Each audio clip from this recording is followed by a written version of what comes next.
സോനയും സീനയും നല്ല തിക്ക് ഫ്രണ്ട്സ് ആയിരുന്നു. അതില് സീനയ്ക്കാണ് ബുദ്ധി കൂടുതൽ. ഐക്യു ലെവലില് സീനയ്ക്കാണ് ബുദ്ധി കൂടുതൽ, സോനയ്ക്ക് അത്ര ബുദ്ധിയില്ല. ചിലപ്പോൾ 2 പ്രാവശ്യമൊക്കെ റിപ്പീറ്റ് ചെയ്ത് അവൾക്ക് കേട്ടാലൊക്കെ അത് അവളുടെ മെമ്മറിയിലേക്ക് കയറുള്ളൂ. അങ്ങനെ സോനയും സീനയുടെയും മാത്സിന്റെ എക്സാമിന്റെ റിസൾട്ട് വന്നു.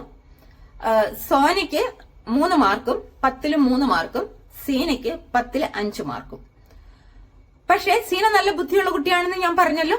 പക്ഷെ സീന മാർക്ക് കിട്ടിയപ്പോ ഇന്നിനിപ്പോ വീട്ടിൽ ചെന്ന് കഴിഞ്ഞാൽ അമ്മയുടെ ചീത്ത ഉറപ്പാണ്. ഫുൾ മാർക്ക് വാങ്ങണം എന്ന് അമ്മ പറഞ്ഞതാണ്, എനിക്ക് പറ്റിയില്ലല്ലോ. ഈ ബുദ്ധി, എന്റെ ബുദ്ധി മാത്സിന് പറ്റിയ ബുദ്ധിയൊന്നുമല്ല. ഈ മാത്സ് കണ്ടുപിടിച്ചിട്ട് എന്റെ കൈ കിട്ടിയാലുണ്ടല്ലോ ഞാൻ അവനെ ഞെക്കിക്കൊല്ലും. താരപ്പ ഈ മാത്സ് കണ്ടുപിടിച്ചത്? ഈ ടാൻ തീറ്റയും കോസ് തീറ്റയും കുറെ തീറ്റകളൊക്കെ ഉണ്ട്. എന്നാത്തിനാ? വല്ല ബിരിയാണിയൊക്കെ ആണെങ്കിൽ കുഴപ്പമില്ലായിരുന്നു. അപ്പൊ ഈ തീറ്റകളൊക്കെ പഠിച്ചിട്ട് എന്റെ ജീവിതത്തിൽ എന്ത് കിട്ടാനാ? അങ്ങനെ ഒരു ചിന്താഗതിയിൽ ഈ വീട്ടിൽ ചെന്ന് കഴിഞ്ഞാൽ എനിക്ക് കിട്ടും പൊതിരം എന്നുള്ള മൈൻഡ് സെറ്റിലിരുന്നു. അതേസമയം സോന ചിന്തിച്ചു, എനിക്ക് ഇപ്രാവശ്യം കുറവായല്ലോ, ഇനി ഞാൻ എന്താ ചെയ്യണ്ടേ? അമ്മയുടെ എന്തായാലും ചീത്ത ഉറപ്പാ. സാരമില്ല, അമ്മയോട് പോയിട്ട് സോറി ചോദിക്കാം, നെക്സ്റ്റ് ടൈം ഞാൻ ബെറ്റർ ആക്കാന്ന് പറയാം. എന്നാലും എനിക്ക് എവിടെയാ മാർക്ക് പോയത്? ഞാൻ എങ്ങനെയാ ബെറ്റർ ആക്കേണ്ടത്? ഷോർട്സ് ഇങ്ങനെ തോണ്ടിക്കൊണ്ടിരിക്കാൻ ഭയങ്കര ഇഷ്ടാ അവക്ക്. അപ്പൊ ഇനി ഞാനിങ്ങനെ ഷോർട്സ് തോണ്ടി എത്ര സമയം വെറുതെ കളഞ്ഞത്. ആ സമയത്തൊക്കെ ഒന്ന് പഠിച്ചാൽ മതിയായിരുന്നു. എന്തായാലും നെക്സ്റ്റ് ടൈമിലേക്ക് ഞാൻ നന്നായിട്ട് അങ്ങോട്ട് ചെയ്ത് പഠിക്കും. ഞാൻ ഫോണൊക്കെ മാറ്റി വെക്കാൻ പോവോ. ഈ പണ്ടാര ഫോണും കൊണ്ട് എനിക്ക് മാർക്കും കിട്ടുന്നില്ല. പണ്ടൊക്കെ എനിക്ക് 8 മാർക്ക് 7 മാർക്കും ഒക്കെ കിട്ടുമായിരുന്നു.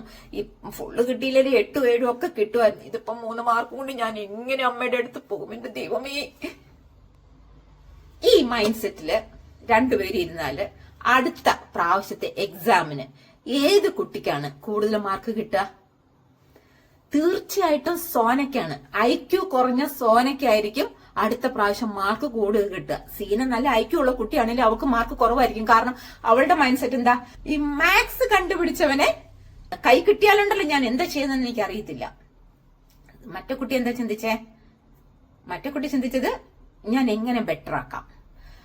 അങ്ങനെ രണ്ടുപേരുടെ ലൈഫില് ഐക്യു കുറഞ്ഞ കുട്ടി പലവട്ടം റിപ്പീറ്റ് ചെയ്ത് പഠിച്ച് അവൾ അടുത്ത പ്രാവശ്യം അവൾക്ക് ഫുൾ മാർക്ക് കിട്ടി മാത്സിന്.